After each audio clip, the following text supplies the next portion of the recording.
air. Oh no, there it is. Natasha? It's Natasha, right? Mm-hmm. Okay, good. Just making sure. Does it say live on everybody's? Yes, it says live on. Perfect. Yeah. Started. Okay. 5:40. We're starting. Okay. Okay, good. Cool. Okay, so everybody liked the book. I liked it. I just wanted the story to end at the end of the book. I know. She gave us a cliffhanger, and I was like, "What the heck? Now I have to go read the other ones." No, that's how I felt. But then I looked how many books are following after this book, and I'm like, I don't have time for that. Like, I'll just wait till they make it a movie. Yeah, pretty much. Exactly. Right. All right. Should we just like go through the questions, I guess? Yeah, let's just do that. The paper thing we only have to do 4 points out of all of them. Did you see that? Oh, really? Yeah, I thought I saw that in the assignment. Let me double check. Oh, I didn't know that. Let me see. Cool. Good, because I didn't know how to answer the last one. Yeah, I didn't answer. I didn't answer the last one. That last one, I was really thinking. I didn't know what 2 characters I wanted to meet. No. It said you should address at least 4 of the following. So, okay. Yeah. You mean the questions? Cool. Okay. So I'm writing the paper for this one, yeah? Okay. Yeah. Cool. All right, let's go. Question number 1. Why did Mare choose to incorporate the story of Cinderella into her story? Why has this fairy tale remained popular for adaptations and retellings over the years? I think it just has remained popular because it's just like a classic outline. It's I mean, it doesn't get old. I think people love the story of the underdog like rising to triumph. And I think she incorporated the Cinderella story. I don't know if it was just later she incorporated it. That's what she felt like that it happened, or if it was like purposely done. Because if you look at her other books, the next book, she incorporates the fairy tale of Little Red Riding Hood. But I think she incorporates it because everyone loves a good, I don't know, a fairy tale romance. and for her to, like, she didn't have to worry about the bones of the story. She could focus more on like the creativity part of it. She added a lot of different, just creativity. That's my answer. I said like fairy tales, they usually have like good messages behind them, and even though this one wasn't like a happy ending, it's probably not there yet because she still has several books to go. But I just said like the author wanted to take like you said, like the bones of that fairy tale and kind of transform it into something more modern and something that like contemporary readers can relate to today, and like different problems. It's definitely like way in the future because I didn't know what a lot of these things were. Me too. No worries. I thought it was cool how she like transformed it like to something in our day, like very technology based and everything. So yeah, you guys pretty much said it all. I think like you said, like it's a relatable story too, just because people like at different times in our lives, we either relate more to Cinderella or to the wicked stepmother or the wicked stepsisters or whatever it is. Like all of us can kind of find a piece of ourselves in every character, I think, depending on like the situations in that. And I think that's why it's remained like such a classic, is because it's just like it's relatable into our lives. And I really as well like the whole underdog thing that you guys were talking about, like everybody loves an underdog story and them actually being able to do it. Yeah, and I think it's cool. I didn't know about the Red Riding Hood thing. That's really cool that she chose to like. I don't know if she did that on purpose. I don't know if that's why Professor Joe, remember her last name. Like, She's gonna watch this. Yeah. She said just call her Jill, but I don't know if that's why the last question is if you could have characters meet another person, have a character meet another person, who would it be? Because she does that in her book and in her with her series, and it kind of relates to the first question, kind of let me see. It says, who do you think are the audience and the purpose of Cinder? How is it received and why? And I think some of the answers kind of go with that question. yeah. Oh, just Because like it was definitely aimed for young adults. yeah. But I think specifically it could potentially be for people, I don't know, that go unnoticed, or like underdogs, or for those that feel a bit rebellious and feel different from their peers, because that's what Cinder, her character was kind of made out to be. Like, because Cinder at first was like, oh, I don't care about the prince, but like she really does. So she was kind of like, yes, different, but deep down she's a normal person. But I don't know, I feel like a person who would pick up Cinder just by the book covers, like some person that like shops at Hot Topic or something. Like, so like someone weird like that. But it was a good book. It was cool. Definitely. I kind of put like those, like it kind of relates to those that like feel out of place. It's kind of like that going phase, like focusing on identity, trying to figure out yourself. Oh yeah, for sure. Like she would like was so confused because we kept finding out new things about her, and she kept finding out new things about herself, like she didn't even know.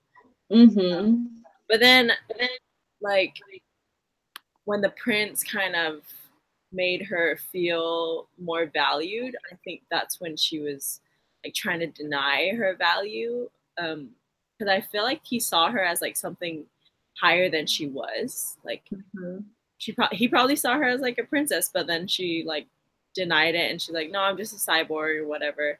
And she was kind of like very stubborn in that way, and I was like so annoyed with that. Like, just let him love you. But she was so stubborn, and I was like, oh, you're so annoying. Yeah, I totally skipped. I totally did not see that element of the book of identity. It was so obvious there. I was just like so hooked onto the storyline. Like you said, I was just like, oh my gosh, just shut up. Just tell him that you're a cyborg. He doesn't care if he really loved you, and if not, he does not to do with you. But I think it's also like identity. It's always it's nicer, for young adults. It's because you're figuring out who you are. And it's nice to like focus on other people than yourself. I think that's why The Bachelor and The Bachelorette is so popular to this day too. I'm sorry, guys. I'm going like way off topic, but also oh my gosh, hold on. My husband's calling me from the house. He's like, nothing. But it's also the storyline. It gives Cinder gives it's just like a way to escape reality because of the way she wrote it. I think it's a nice way to escape your troubles and focus on something bigger than you. Because like in the end, Cinder was like, oh, I can't just run away. I'm part of something bigger than myself. So I think one of the big themes as well was discrimination and how like just because like everybody treated Cinder like she was nothing and that she like wasn't important, and like we talked about like the whole underdog story and like feeling like you don't fit in, and then in the end it turns out that like she's the only one that can like save their entire kingdom. Yeah. I think the author like really pushed that and just teaching us that like it doesn't matter what society perceives people as, like you need to see them as a person and as their like potential as that, and not as whatever race or country or like political or religious affiliation they have, kind of thing. Yeah. That was kind of weird though, because like, you know, we say like you gotta accept them as a person, but like they thought cyborgs weren't people. You know, I think that's they are people. Well, like to them, I honestly did not understand that part. It's like someone who had like I don't know, someone that their leg blew up in war or something, and they give them like a prosthetic leg. But now it's a fancier, it's a side, it can actually function, you know? Yeah. So I just didn't understand, how do you see people like that? It's like they rewired her somehow. Yeah.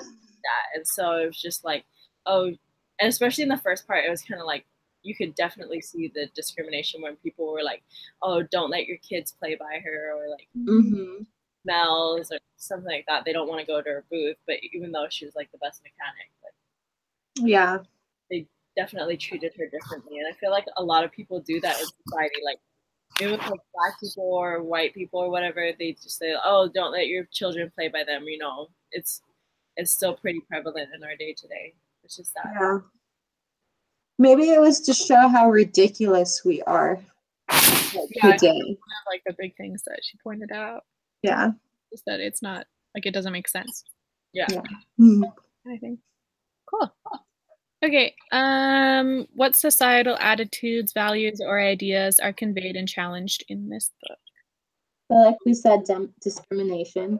Yeah. And I also thought like sacrifice, like for the greater good. I thought that was like how Prince Kai wanted to sacrifice his happiness to marry Queen Lavinia, even though she's like 1,000 years old. We don't even know how old she is, but like they try to they make it out like she's been queen like forever, and she's like a psychopath and like kills everyone in her path.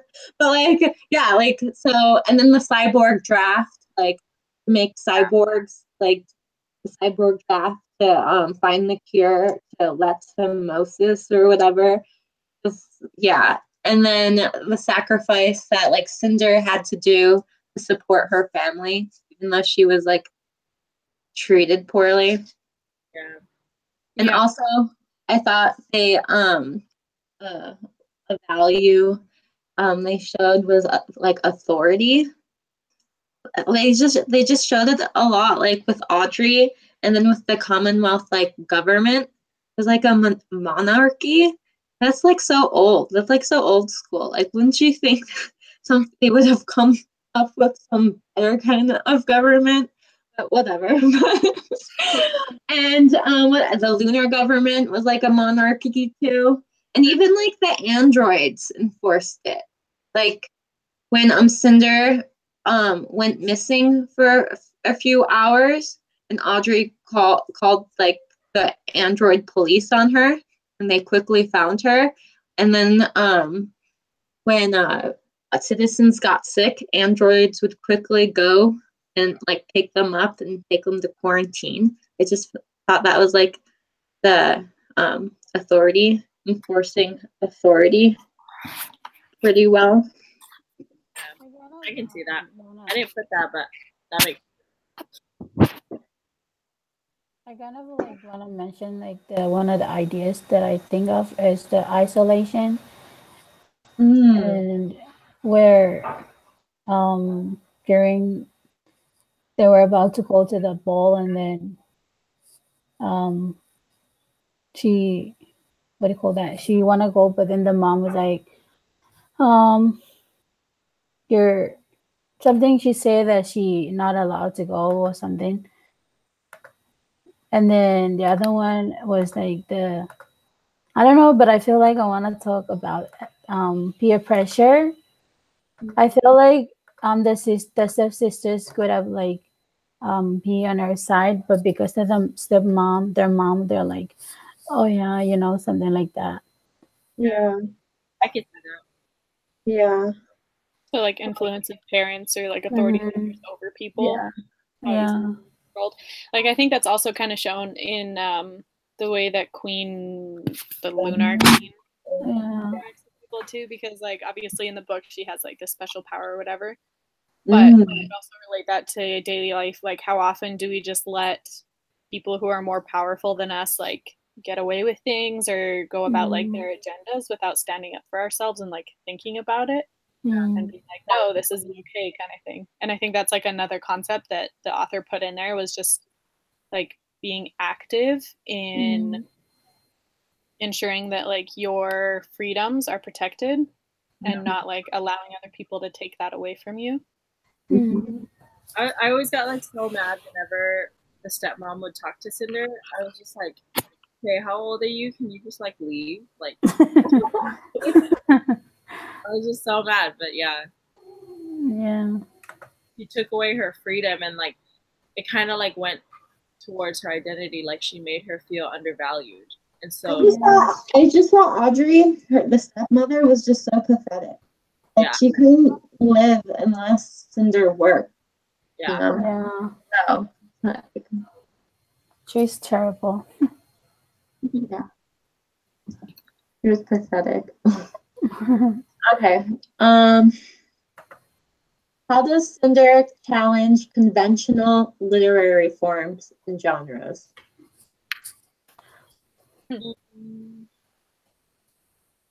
Like a twist on a fairy tale. So yeah. Okay, so I put like what I wrote down. I said it the setting of the story is very unique in how it incorporates like futuristic technological advances and also archaic forms of government such as monarchy, and like the fairy tale aspect of the imagination of lunars and their special gifts and people on the moon, and like and also the militaristic, aspect of it, like the mutant military that the lunars had. I don't know, I just thought that was all very interesting. It was just different. she kind of kind of like the contract. Oh, sorry, go ahead. No, sorry, go. So kind of like the contract between like, oh, you've made all these future advances, but we're still dealing with like the same age-old problems that we have. Yeah. That's true. That is really cool. Yeah, it's true. I don't know. I just don't think it definitely was a fairy tale story. I just don't think in reality we'd ever go back to monarchy. I mean, even in Great Britain or England or whatever the technical name for it is called, Queen, Prince Harry, Meghan, and Princess Kate and all of them, they're just more of a figure. I feel like they don't really do anything politically. They're just more of a, just like, I don't know, just for fun. But it does show like, so the Lunar Society is like a dictatorship, right? Because you guys don't really have a control everything you do. Yeah. But then despite it being a monarchy in the New Kingdom, it's still not really, because like you see a lot of the times like he is put into power, but the people have a lot of power too. Like the scientist purposely doesn't tell the king anything about like his discoveries or anything, because he's like, as soon as I tell the king has to tell his people, kind of thing. So there's still like a showing of the equality of the people and how the people are still like important to the king, and like that's the whole idea of the sacrifice that was there, right? Like he was willing to sacrifice happiness for theirs. Yeah. So I don't know. No, I agree. Yeah. Yeah, I think, I don't know, other than like that whole contrast between like age-old problems and technological advances, I think it's like a pretty normal genre, like fantasy and like using concepts that we're all familiar with, I guess, to like convey what she wants to. Yeah. I think like the thing that she challenges is that she just combines a whole bunch of different things together to make this story, like fairy tale and like, you know, Yeah. fantastic and all different types of genres that people from different like backgrounds probably wouldn't put together, but she did it really well. So Yeah. Yeah, I agree with you, Julia. cool. Next question, or did anybody have anything else to say about that? No, I'm through. The name of the character. What does the name mean? Why do you think the author chose this name? I chose Cinder. You chose Cinder? Yeah, because I remember one part of the book it says that cinder meant dust or ashes or like nothing significant, and it definitely related to her character. Like as a mechanic in comparison to like being royal. And it's definitely what she thought of herself. You know, she thought she was nothing. She thought she was just dust, pretty much. So I thought it was an appropriate name for her. Yeah. Undervalued. The one I chose was Peona, so like her little sister. Oh. And so the Latin word actually. Sorry, it was Peona? Is that how you say it? I thought it was peony or something. Am I wrong? P-O-N-A. I don't know how you pronounce it, but it's like P-O-N-A. Flower or something. Peony's a flower. Yeah. No, so it actually means like pain, punishment, or penalty. Oh, dang. Wow. Yeah. And so at first I was kind of like, well, that doesn't really make any sense. But then I was thinking about it, and it's just like kind of how relates to Cinder's attitude towards her. Like the death of Peona is like her fault. And you see that guilt go on like throughout the entire novel, even though we know that it's not her fault. Like it would have happened regardless of whether like she would have been there or not. But just seeing like that guilt that goes with her throughout it and how that drives her to like stand up to people around her. And I think that guilt is actually what ends up being her biggest like help in the whole situation, because it's like had Peona not died, she probably would have had an easier time like receding into herself and just being like, oh, I don't owe them anything, like I don't have to like put myself out there, I don't have to fight the lunar queen, like she would have never gone to the palace, like all that different stuff, right? Yeah. So despite her seeing it Peona's death as like a penalty for herself or like a punishment, it ended up being the thing that like drove her and ends up my guess is by the end of the book it'll probably save the kingdom, right? So yeah. Oh, I never thought about that. Yeah. I kind of thought she was I literally thought that her name was pronounced as peony, like a flower. And so I just thought, oh, she's like delicate like a flower, and she's like sprightly and young and cheerful, like, you know, when you look at a vibrant flower or something. Probably like a typical young, you know, teenage girl. And so that's what I thought why her name was that. Yeah. I don't know. But I was all wrong. No, but I think that's another one. Like there's probably more than one meaning to it. So yeah. Several meanings. I picked Cinder as well. Yeah. I remember about the book. It talks about how she went through desperation, suffering, discrimination, but yet she still like hope for change and acceptance. And I don't know if we like really have to look for the meaning, but then when I look, it kind of matches. It's Cinder means like it's part of something that stopped giving flames or something. So it actually suited her. Like if I were her, I would like start keep the fire going. You know what I mean?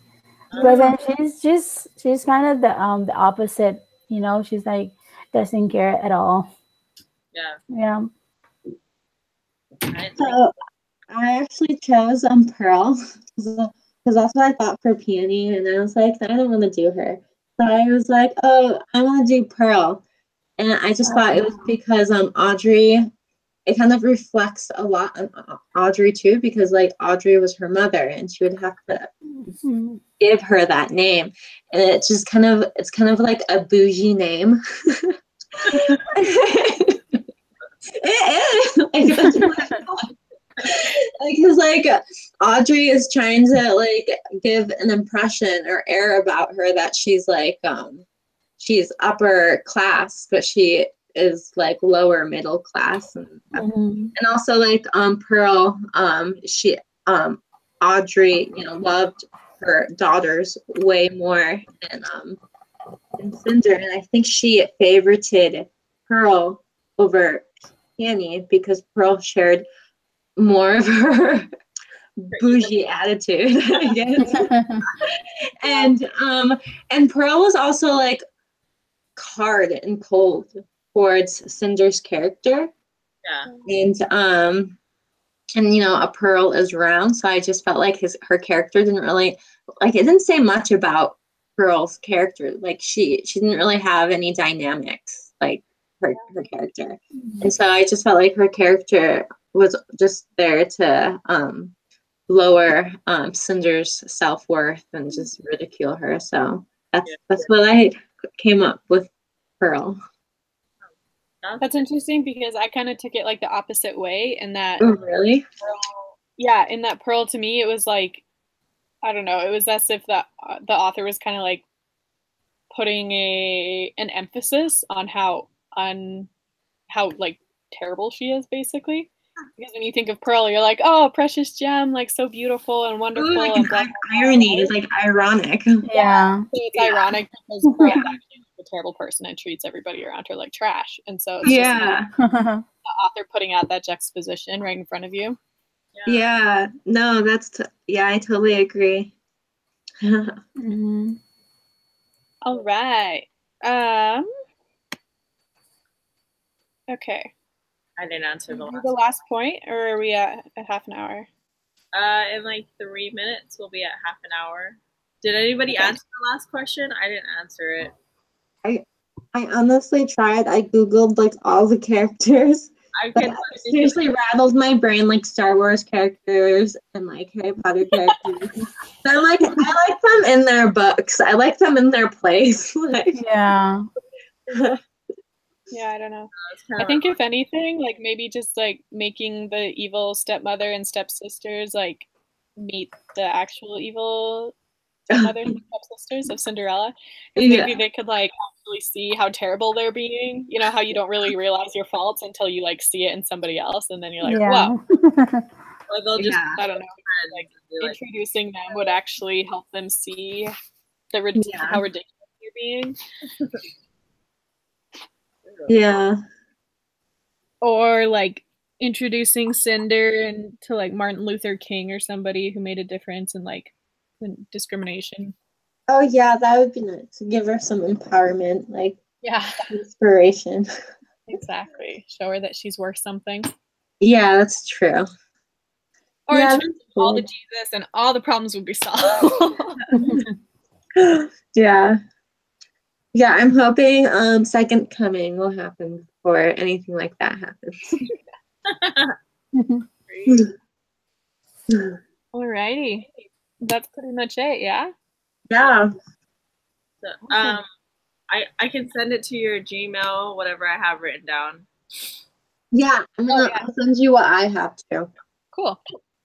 Awesome. Thanks, guys. And then you just have to copy the link and send it, or like attach it to the website URL in the module on Canvas. Okay. And everybody should be able to see it? Yeah. So just make sure it's like the YouTube Live or Hangouts or whatever, and then she'll be able to find it. Okay. Sweet. Thanks, guys. Cool. Awesome. Bye. Thanks.